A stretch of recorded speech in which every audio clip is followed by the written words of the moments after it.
Olá, minha amiga, meu amigo. O nosso tema é Diretrizes Curriculares Nacionais para a Educação Básica.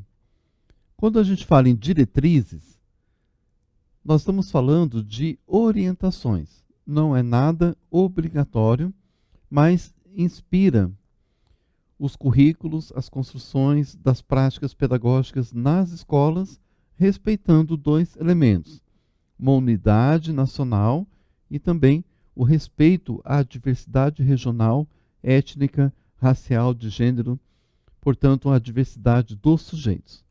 Vamos entender que as diretrizes curriculares nacionais para a educação básica compreendem toda a etapa dessa fase da educação. Mas, para que possam ter diretrizes, é preciso ter muita certeza do conceito de educação. Qual é a proposta, o conceito educação, trazido pelas diretrizes curriculares nacionais?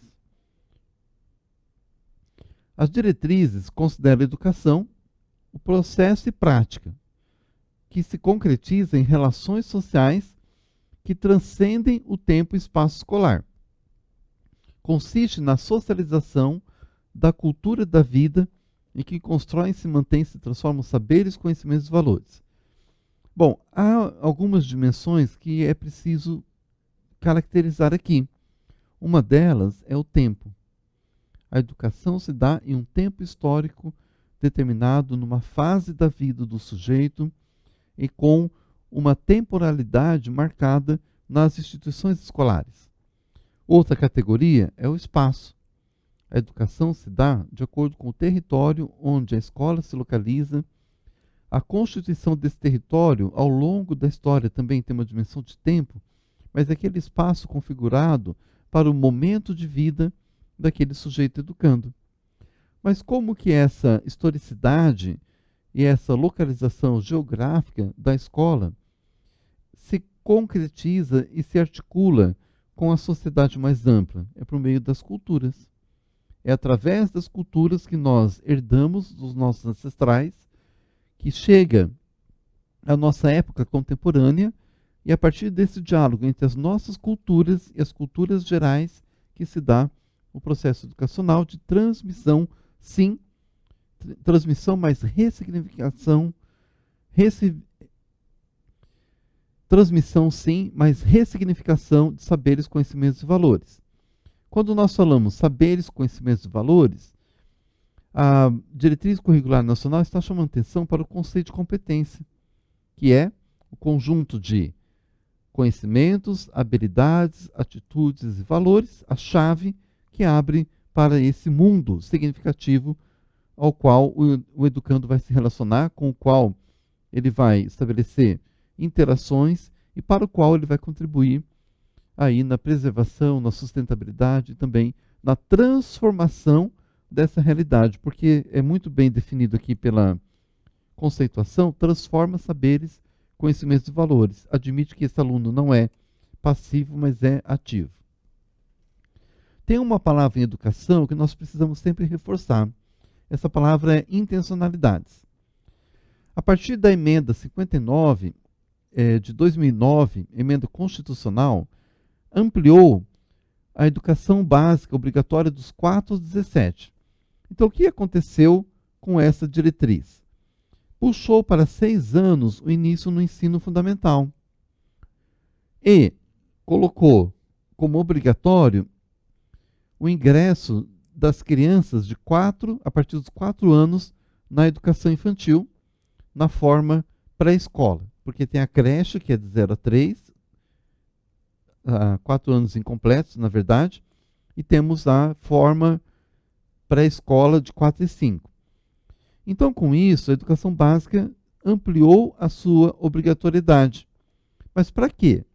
Para que políticas educacionais pudessem ampliar o direito do brasileiro a 2 aspectos: a formação humana e cidadã. Então, portanto, é uma formação para a cidadania, e a formação profissional. Mas por que falar de formação profissional se referindo a crianças da educação infantil? É porque no horizonte temporal de uma aprendizagem ao longo da vida, se coloca assim, como projeto futuro, a inserção socioprofissional desse pequeno ser que está ali na creche, na pré-escola. Porque essa configuração de competências, que na educação infantil se chama direitos de aprendizagem, ao serem garantidos tais direitos, esse educando cidadão vai se formar nessa convivência do ambiente educativo, amadurecendo até chegar na fase da adolescência, da juventude, podendo se inserir produtivamente na sociedade e também politicamente com a sua participação na vida social. As diretrizes também colocam alguns objetivos dessa educação básica. As diretrizes são orientações que vão estipular quais são as condições ou critérios para ter garantida a aprendizagem em uma formação básica comum, tendo como centralidade quem? Os sujeitos da diversidade. Segundo objetivo das diretrizes é estruturar uma reflexão crítica sobre o PPP, Projeto Político Pedagógico, que toda escola tem que formular e executar, também avaliando periodicamente esse processo. Terceiro objetivo é orientar a formação iniciada e continuada dos profissionais da educação. Porque se eu tenho algo a concretizar para a formação cidadã, ao avaliar, vai-se também propor novas direções para a formação continuada, especialmente desses professores. Não só dos professores, mas de toda a equipe escolar. Um quarto objetivo é trabalhar princípios para a formação humana. Se nós estamos formando cidadãos, esses cidadãos têm que ter os seus direitos humanos assegurados. São sujeitos concretos que vivem na interação com o meio ambiente. Isso aqui é muito importante, porque são sujeitos que interagem com o meio ambiente. Então nós temos a nossa interação com a natureza e nessa interação nós produzimos culturas. Esse é o esquema básico, essa relação fundamental. Essas pessoas vivem em um determinado contexto histórico e sociocultural. Ou seja, aqui é muito visível a dimensão do tempo, do espaço de vida, com a sua integralidade. Esse ser humano, esse sujeito, ele é físico, emocional, intelectual. Ele não é só cognitivo. Mas por que as diretrizes colocam essa questão de uma formação integral? Porque até então, a maioria das escolas vem trabalhando, e ainda isso persiste, com uma formação fragmentada desse ser humano. A educação, também, nesse momento histórico tradicional, é uma educação para as elites, uma educação diferenciada, ricos com a educação de ricos e pobres com a educação empobrecida. E, para que um país se desenvolva, é preciso ter equidade, justiça com igualdade. A educação tem que ser para todos. E aqui está a grande formulação que sintetiza esses objetivos. Não se faz educação por decreto, resolução, portaria ou similar. Porque tem lugares onde o pessoal acha que, colocando orientações técnicas educacionais, normas, para os professores seguirem, para a equipe escolar obedecer, acham que isso vai ser suficiente. Mas não é. Também não se efetiva a educação como direito somente dizendo o que o professor tem que fazer. Ou seja, prescrevendo a atividade de ensino ou estabelecendo esses mesmos parâmetros aqui. As próprias diretrizes reconhecem que não basta promulgar ou publicar uma norma. É preciso que a educação seja um processo de conquista. Conquista da pessoa, conquista da comunidade e também da própria sociedade brasileira, agregando os movimentos sociais na pressão para ter sempre maior qualidade educacional. Quais são os fundamentos das diretrizes? É uma responsabilidade prevista no artigo 205 da Constituição Federal, que afirma que educação é dever, direito do cidadão e dever do Estado com a família e a sociedade contribuindo para o processo. Por isso que isso se torna fundamental democratizar dois aspectos. Primeiro, o acesso e permanência, que sempre andam juntos. E também, junto com isso, garantir a aprendizagem. Então, são dois elementos indissociáveis. Precisa estar na escola e, estando lá, aprender. Não é para fazer cena que está aprendendo, nem para dizer que está aprendendo quando não está. Essa democratização se reflete em uma palavra muito especial, muito particular, a palavra inclusão. E aí, a diretriz é muito nítida, muito explícita nisso. Permanência e sucesso. Tem gente que não gosta da palavra sucesso, mas tem que ter sucesso, tem que ter bom desempenho, tem que concretizar seus direitos, tem que ficar feliz ali com o processo. Então não pode ser algo que não seja memorável, tem que ser algo significativo para crianças, jovens e adultos. Por que jovens e adultos? Para aqueles que não tiveram oportunidade ou não tiveram o seu direito garantido na idade correspondente. A escola tem que ser aberta para todos, especialmente levando em conta a idade própria. Esse conceito de idade própria, o que é? A pessoa tem que ir para a escola na idade certa, para a sua etapa e modalidade. É uma distorção a não observância da relação idade-série.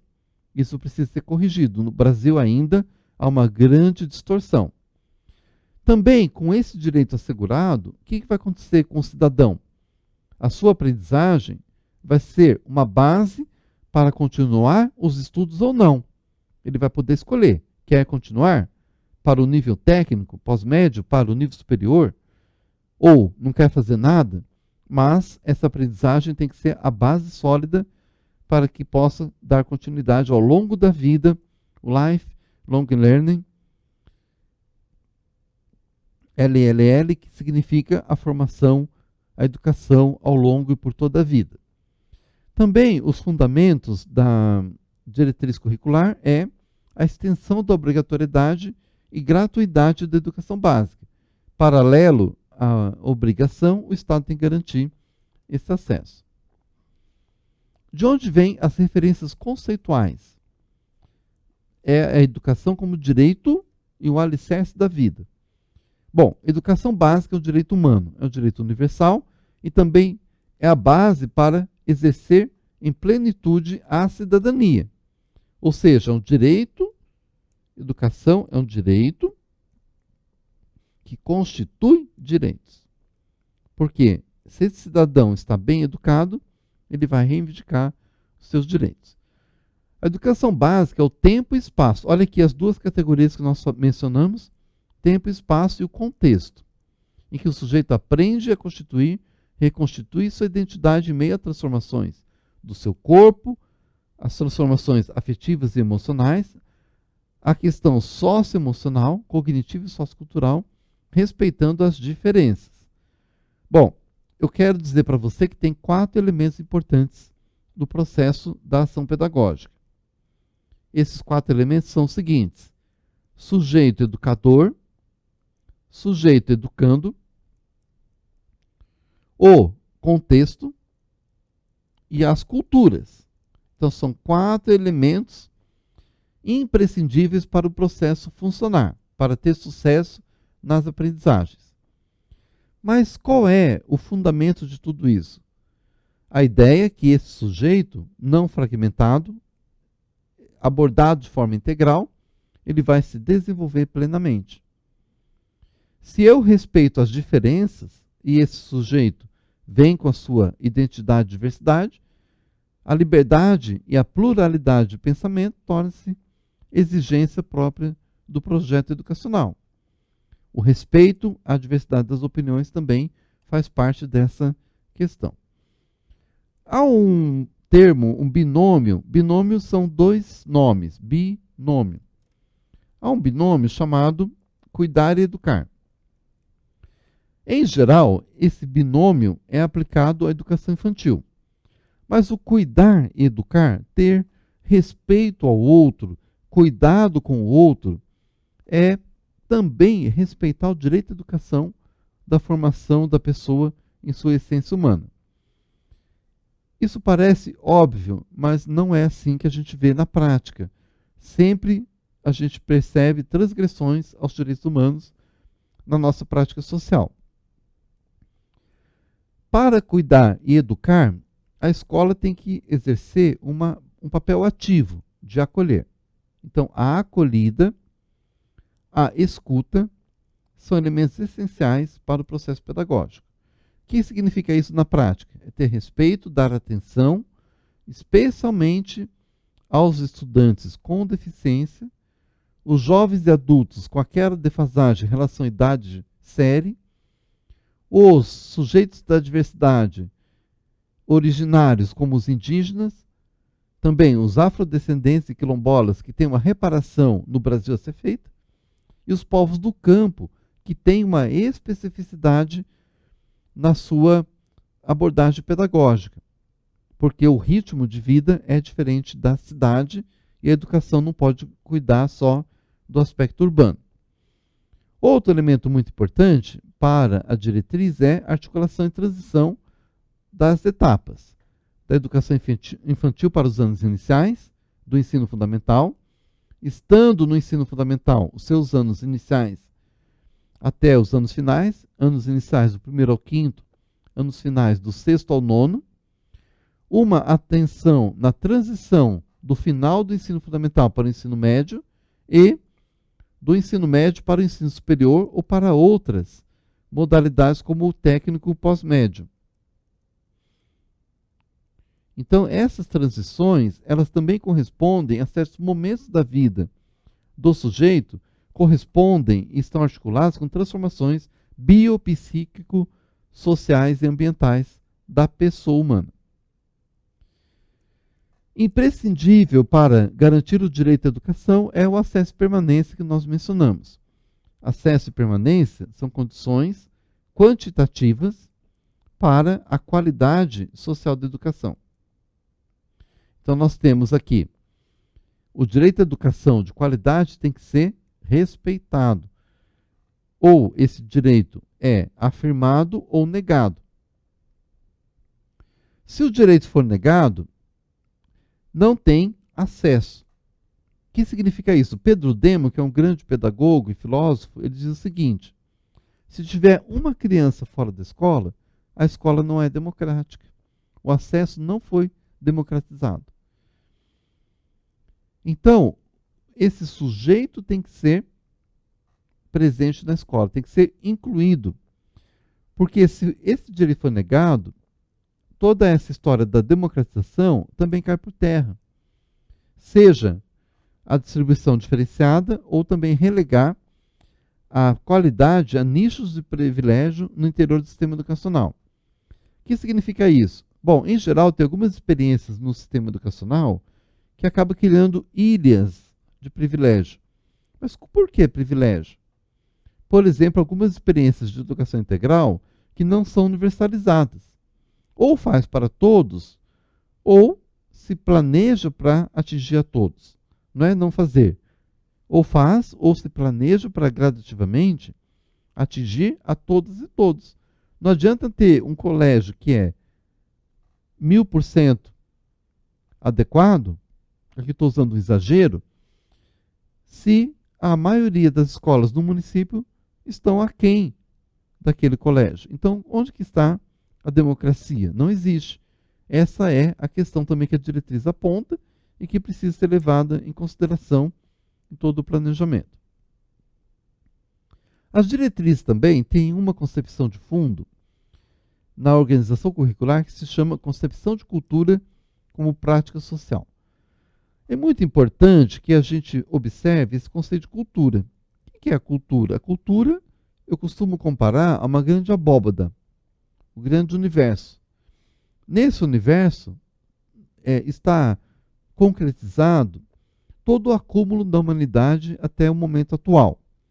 São as culturas construídas pelos nossos ancestrais e pelas gerações presentes. Essa geração nova que adentra a escola, ela vem com uma carga de desejos e com um potencial para também usufruir de toda essa cultura construída. Isso é verdade. Então elas vêm com essa vontade e a escola tem que corresponder a isso como? Pela concepção de currículo. Oferecer um caminho para que essas experiências espontâneas da criança, do adolescente, do jovem, do adulto, essas experiências na vida cotidiana, venham para a escola se defrontar com as experiências escolares típicas do conhecimento escolar, que vão também ser, por sua vez, permeadas pelo conhecimento das relações sociais, articulando a vivência e saber do aluno. Então, ele entra aqui no processo, continua com suas vivências cotidianas. Esse é o momento de encontro com toda a história da humanidade, nesse ponto em que ele ingressa, depois ele vai se desenvolvendo aqui gradativamente para o seu futuro. Só que existe uma questão que muitas vezes nós não percebemos ou não explicitamos. Da mesma forma que nós estamos desenvolvendo o currículo, esse ser, essa criança está em crescimento e desenvolvimento. Ela está formando a sua identidade socioprofissional. Por isso que aqui, no finalzinho dessa parte, diz, contribuindo para construir as identidades. Identidade vai sendo construída ao longo da infância e quando chega na adolescência, essa identidade vai se afirmando do ponto de vista sexual, social, cultural e aponta para a inserção seguinte na fase adulta. Isso é muito importante, porque quando se está trabalhando uma criança, está se trabalhando para o futuro, para o projeto de vida. Por isso que depois a BNCC, a partir dessas diretrizes, vai dizer que é preciso ter uma compreensão autoral de protagonismo desse estudante, porque ele também está em transformação. Ele não está só ali adquirindo, nem se adquire conhecimento se constrói. É uma frase errada, uma palavra equivocada, dizer que adquire conhecimento. Adquire um produto, mas conhecimento não se adquire. Conhecimento se constrói. Conhecimento se conquista. Então, essa identidade também pessoal, socioprofissional, também se conquista. Mas de onde vem esse conhecimento escolar? Aí que tem uma distinção muito importante. Esse conhecimento vem de vários lugares, que é os âmbitos de referência dos currículos. Se eu disse que esse currículo é uma abóbada, é um universo, é o meu universo de criança encontrando com o seu universo de professor, esses universos se encontram, de onde vem todo esse conhecimento universal, construído pela humanidade? Vem das instituições produtoras de conhecimento científico, as universidades e centros de pesquisa, vem das nossas experiências no mundo do trabalho, vem da tecnologia, do seu desenvolvimento social, vem também do esporte e das demais práticas corporais, a dança, a expressão corporal, o entretenimento, o lazer, vem da produção artística nas suas várias manifestações, vem do campo da saúde, quando se procura entender melhor o corpo no meio ambiente, como que ele pode ter um desenvolvimento saudável, nas formas diversas do exercício da cidadania e dos movimentos sociais. Ou seja, o conhecimento vem da sociedade, da prática social. Por quê? Porque cultura é prática social. Simplesmente por isso. Mas o que é prática social? É tudo que é humano. Como diria Marx, nada do que é humano me é estranho. Então o currículo vem de tudo que é vivido, só que ocorre uma transformação. Esse conhecimento vindo da sociedade, da prática cotidiana, da prática histórica, ele é descontextualizado e se torna conhecimento escolar. E essa é a base da organização curricular. O currículo tem um tempo e espaço próprio.